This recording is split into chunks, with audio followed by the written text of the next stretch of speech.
নমস্কাৰ সকলোকে মোৰ ইউটিউব চেনেল আছামিজ জুই ব্লগ এণ্ড কেক ভিডিঅ'লৈ সকলোকে স্বাগতম জনাইছোঁ আৰু দুপৰীয়া ভাত সাজ বনাইছোঁ। লগতে ভাবিলোঁ বহুত দিন হ'ল আম খোৱা নাই, এয়া আম এটা ভালদৰে ৰুকি ল'লোঁ আৰু এয়া জ্বলা নিমখ সানি মজাকৈ খাম। আৰু আপোনালোকে আম খালেনে? এয়া চাওক, মই বহি ধুনীয়াকৈ আমখিনি খাই আছোঁ। আৰু এই বতৰৰ ফলটো খাব লাগে, বিৰাট টেষ্টি লাগে আম খাই। কোনে কোনে ভাল পায় কমেণ্ট কৰিবচোন। আৰু মই বহি পেলাই অকণমান সময় নিজৰ কাৰণে উলিয়াই এয়া আম খাই আছোঁ। বতৰৰ বস্তু খাই বিৰাট ভাল লাগে। আৰু তাৰপিছতে এয়া দেখিছেনে, পিছদিনাখন মই মাৰ ঘৰলৈ আহিলোঁ। কাৰণ কি জানেনে, আপোনালোকে ভিডিঅ'টো চালে গম পাব। আৰু এয়া দেউতাৰ বছৰীয়া শ্ৰাদ্ধ আছিলে। আৰু শ্ৰাদ্ধত আমাৰ যিহেতু বামুণ মানুহ হয়, আৰু এয়া দাদাই শ্ৰাদ্ধখন কৰিছে, বামুণে যিদৰে কৈছে সেনেদৰে নিয়ম কানুন কৰিছে। আৰু সঁচাকৈ মানুহ জীয়াই থকাটো মৰাৰ পিছত সেইটো বস্তু আমাৰ পাল কৰিবলগীয়া হয়। সেইকাৰণে গ'লোঁ। আৰু এয়া আমাৰ বাইদেউ এয়া যা যোগাৰ কৰি আছে। আৰু লগতে এইটো মা, আমাৰ এজনী মা হয়, গোটেইকেইটাই একেলগে কাম কৰি আছে। আৰু এয়া আমাৰ বাবু, তাৰপিছত এয়া মা, মোৰ মা হয়।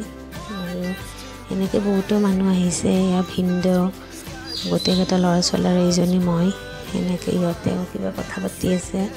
আৰু এয়া মই দেখিছে কি মাৰ ঘৰত পুতুককৈ গ'লোঁ আৰু শ্ৰাদ্ধ বুলি। তাৰপিছত এয়া এইফালে ৰাতি শ্ৰাদ্ধ যোৱাৰ পিছত গোটেইকেইজনী আমি এনেকৈ আড্ডা পাতি আছোঁ। মাৰ ঘৰ যিহেতু আমি যোৱাৰ কাৰণে গোটেইখিনি মানুহে আহিছে। আৰু এয়া খুৰীমা, বাইদেউ, তাৰপিছত গোটেইকেইজনীয়ে ধুনীয়াকৈ কথা পাতি আছোঁ। আৰু এইফালে ঘৰলৈ আহিলোঁ। আৰু বাবুৰ ভোক লগা বুলি কয়, দুপৰীয়া কেইটামান ভাত আছিলে, সেই ভাতকেইটাকে মই এনেকৈ ধুনীয়াকৈ ফ্ৰাইড ৰাইচ কৰি বনাই দিলোঁ।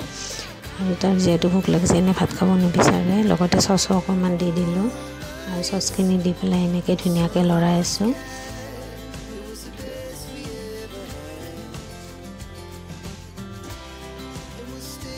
আৰু এইফালে আমাৰ কাৰণে মালপোৱা বনালোঁ, অকণমান চাহৰ লগত খাবৰ কাৰণে মালপোৱা বনালোঁ। আৰু মোৰ এইখিনি হৈ গ'ল ৰেডি। এতিয়া এইখিনি আৰু খাব, বাবুৱে পঢ়ি আছে, তাক খাবলৈ দিম। এয়া তাক খাবলৈ দিছোঁ। আৰু সিও ধুনীয়াকৈ খাব। ভাত এনে নাখায়, কিন্তু এনেকৈ ভাজি দিয়াৰ কাৰণে খাইছে। আৰু এইফালে ৰাতিলৈ আকৌ কেকৰ এটা অৰ্ডাৰ আছিলে। এইফালে কাৰেণ্ট নাই, ইমান বতাহ বৰষুণ দিছে। এতিয়া কেনেকৈনো কেকটো বনাওঁ তাকে ভাবি আছোঁ। যিহেতু ফ্ৰিজত ইনভাৰ্টাৰৰ কানেকশ্যন নহয়, তথাপি বনাবলৈ চেষ্টা কৰিছোঁ। আৰু মই এয়া দেখিছেনে, এয়া কেকটো এয়া বাৰ্বি কেক আছিলে, 1.5 কেজি ওজনৰ। আৰু এই কেকটো বনাবলৈ চেষ্টা কৰিছোঁ। আৰু এইটো ডিজাইন আছিলে, কাষ্টমাৰে এইটোৱে ডিজাইন বিচাৰিছিলে আৰু এনেকৈ বনাই দিব দিছে। ঠিক তেনেদৰে মই এয়া চাওক, এনেকুৱা হৈছেনে, ডিজাইনটোৰ নিচিনা বনাবলৈ চেষ্টা কৰিছোঁ। আৰু এইটো ডিজাইন যদি ভাল লাগিছে তেনেহ'লে এটা লাইক, কমেণ্ট এণ্ড কৰিবলৈ নাপাহৰিব। আৰু আপোনালোকে ধুনীয়াকৈ ইয়াৰ ভিডিঅ'টো চাওকচোন, ইমান মৰম লাগে। এনেকুৱাকৈ কেকটো বনালে এইটো কাটিবলৈ মনে নাযায়। আৰু মই যে বনাই থাকিলে এনেকুৱা ভাল লাগে, কেকটো দিবৰ মন নাযায়। আৰু যাক দিছোঁ তেখেতসকলেও বিৰাট ভাল পাইছে। আৰু এইটো কণী নিদিয়া কেক আছিলে, এগলেছ কেক হয়। কাষ্টমাৰে যেনেকৈ বিচাৰে তেনেকৈয়ে দিবলৈ চেষ্টা কৰোঁ। আৰু এইটো ডিজাইন হেনো